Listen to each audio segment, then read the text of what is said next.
Guitar শেখানোর নামে আমি তার বাসায় গেছি, বাট কোনো গিটার শেখানো হয়নি। যখনই দেখা করতো তখনই সে বাসায় ডাকতো আমাকে। গালে চুল টুল টেনে ধরেছিল, এই যে হাতে পায়ে মারা শুরু করে, আমার গলায় একটু গলা টিপে ধরে। লেসুর স্যার যে আছেন এখানকার তদন্তে, তার ব্যবহারটা খুব একটা ভালো ছিল না। জাহিদ অন্তু নামের একজন সিঙ্গার, তার সাথে আমার একটা রিলেশনশিপ হয়। প্রথম দিকে তার সাথে পরিচয়টা গানের ক্লাসে, গিটার ক্লাসে। সেখান থেকে সে বিভিন্ন প্রলোভনার মাধ্যমে তার বাসায় আমাকে ইনভাইট করে।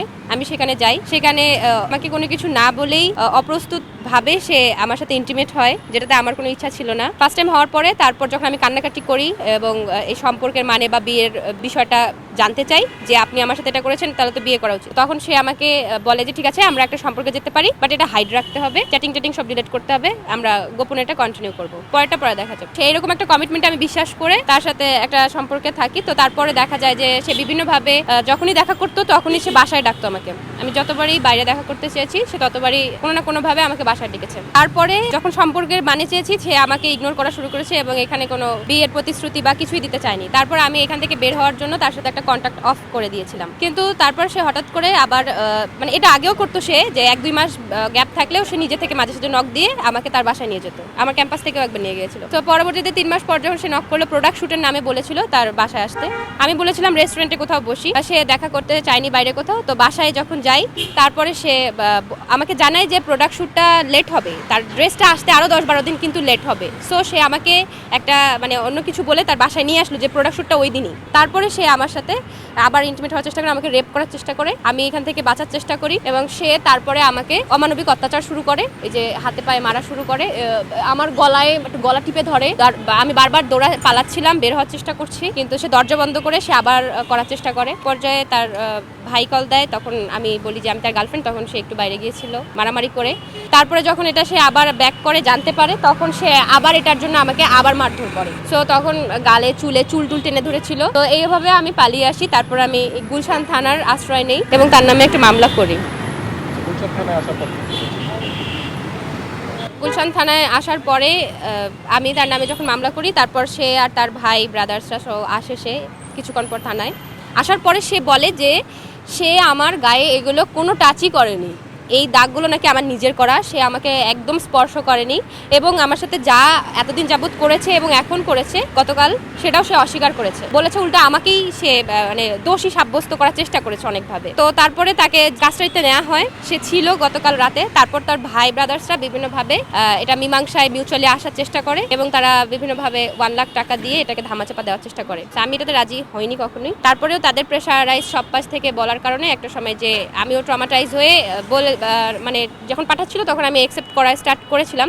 45K আমাকে দিয়েছিল, কিন্তু আমি সেটা ব্যাক দিয়েছি পর মুহূর্তেই। বলেছি যে না, আমি টাকার জন্য আমি বিক্রি হব না, আমি আসলে এটা সুষ্ঠু বিচার চাই। মামলার বিষয়টা হচ্ছে যে ফার্স্টে যখন মোখলেসুর স্যার যে আছেন এখানকার তদন্তে, তার ব্যবহারটা খুব একটা ভালো ছিল না। তার কাছে গা ছাড়া একটা ভাব ছিল।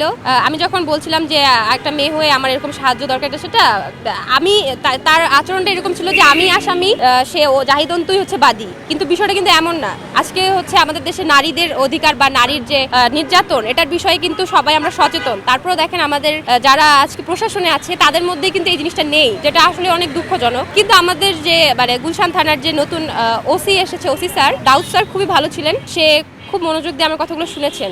বারবার তাদের যতই আমার নামে বলছিল তারপরেও থামিয়ে দিয়ে সে দুইজনকে সমানভাবে প্রায়োরিটি দিয়ে দুজনের কথাই শুনেছেন, কাউকে কম বেশি প্রায়োরিটি দেননি এখানে। সেটা তাদের ব্যক্তিগত ব্যাপার, আমি জানি না। হতে পারে সে তাদের লোকও হতে পারে, বা তাদের টাকা পয়সা লেনদেনের ব্যাপারও হতে পারে, বা তার পার্সোনাল হতে পারে। তার দেখা গেছে অনার্স ফার্স্ট ইয়ারে যখন 25 সালে আমি ইডেনে ভর্তি হলাম, তখন থেকেই তার সাথে যোগাযোগ, তখন থেকেই সম্পর্কটা তো বললামই আমি একটু আগে, যে গিটার ক্লাস করতাম এখান থেকে আর কি। সে আমাকে তার বাসায় ইনভাইট করে, দেন রেপ করে আমাকে। অবশ্যই সে রেপ করে, কারণ প্রথম দিন সে কখনোই আমাকে এটা কিছুই বলেনি যে আমি আপনার সাথে ইন্টিমেট হবো বা আপনার সাথে এরকম কোনো সম্পর্কে যাবো। জাস্ট নর্মালি গিটার শেখানোর নামে আমি তার বাসায় গেছি, বাট কোনো গিটার শেখানো হয়নি, জাস্ট আমার সাথে এটা করেছে। এবং তার যখনই নিড মনে হতো সে বিভিন্নভাবে নিয়ে আমাকে নিয়ে আসতো তার বাসায়। এবং আমি পরবর্তীতে জানতে পেরেছি শুধু আমি এটা না, একাই না, আমাদের ঢাকা শহরের বা আশেপাশেরও হতে পারে, আমি জানি না, অনেক মেয়ে এটা শিকার। জাহিদ অন্তুর কাছে এরকম প্রেমের প্রলোভনার মাধ্যমে তারা অনেকেই হয়তো বা সেক্সুয়াল হ্যারাসমেন্টের শিকার হয়েছে। পরবর্তীতে তারাও হয়তো সম্পর্কেও যখন চেয়েছে তখন সে বিভিন্নভাবে ধামাচাপা দেওয়ার চেষ্টা করেছে। তার পাওয়ার আছে কারণ সে এখন সিঙ্গিং করছে, তার একটা নেম ফেম আছে, তার বিজনেস আছে, তার ভাই ব্রাদার্সরা আছে। জাহিদ তো আমাকে এটা অফার করেছিল যে প্রোডাক্ট শ্যুটের নামে, যে আপনি চাইলে আপনি 20-25 হাজার টাকার জন্য মান্থলি তার সাথে একটা সম্পর্কে যেতে পারেন। হ্যাঁ, অথচ আমি এটাতে কখনো রাজি হইনি, কারণ আমি বলেছি আমি তো কোনো প্রস্টিটিউট না, আমি কেন তার সাথে এরকম সম্পর্কে যাবো। আমি আপনার সাথে আমার একটা ভালোবাসার সম্পর্ক হয়েছে, যার কারণে একটা সময় হয়ে গেছে। হ্যাঁ, সে দেখা যেত কি খুবই প্রাইভেসি মেনটেন করতো। সে আমাকে মেসেজে টেক্সট করলেও এক লাইনে, যেটা না বুঝলে নয়, এবং বেশিরভাগ সময় ফোন কল ইউজ করতো, হোয়াটসঅ্যাপ কল বা নর্মাল ফোন কল। আমাকে বলতো আপনি ফোন কল দিবেন। হ্যাঁ, সো আমার কাছে কিছু সংখ্যক আছে, এটা দিয়ে কিছুটা হয়তো বোঝা যেতে পারে, কয়েকটা স্ক্রিনশট।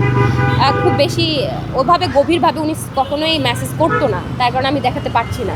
আমি চাই সে আসলে একটা ভদ্র রূপ নিয়ে, মানুষের রূপ নিয়ে সে একটা অমানুষ। আসলে তার যে আচার আচরণ সেটা স্বাভাবিক না। হ্যাঁ, সে যখন মানুষের কোনো একটা মেয়ের সাথে আচরণ করে, সে সেকেন্ডের মধ্যে তাকে মারতে পারে, সে এতটা পরিমাণে অ্যাগ্রেসিভ, সেটা আপনারা একটু দেখলে বুঝতে পারতেছেন। সেটা একবার না, এর আগেও যখন কথা কাটাকাটি হয়েছে অনেকবার, সে আমাকে তার বাসায়ও এরকম ধাক্কা দিয়েছে বা মারার চেষ্টা করেছে বা গায়ে হাত তুলেছে। কিন্তু এভাবে সিরিয়াসলি আমার কাছে মনে হয়েছে যে ঠিক আছে, আমি এটা মিউচুয়ালি এখানে অফ করে দিব।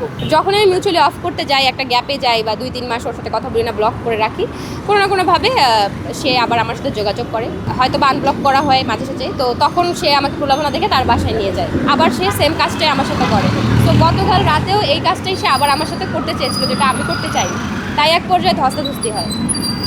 আমি চাই যে বাংলাদেশে যতগুলো মেয়ে আছে, যদি কেউ জাহিদ অন্তুর কাছে এরকম শিকার হয়ে থাকে, আমি কয়েকটা মেয়ের নাম শুনেছি, তো এরকম অনেক মেয়ের সাথেই সে গোপনে এরকম রিলেশন মেনটেন করেছে। তো এইসব মেয়েরা যারা ভিকটিম আমার মতো, আমি চাই আপুরা আপনারা এগিয়ে আসেন, আপনাদের গল্পগুলো তুলে ধরেন, যাতে এই নরপিচাসটার সত্যি একটা শাস্তি হোক।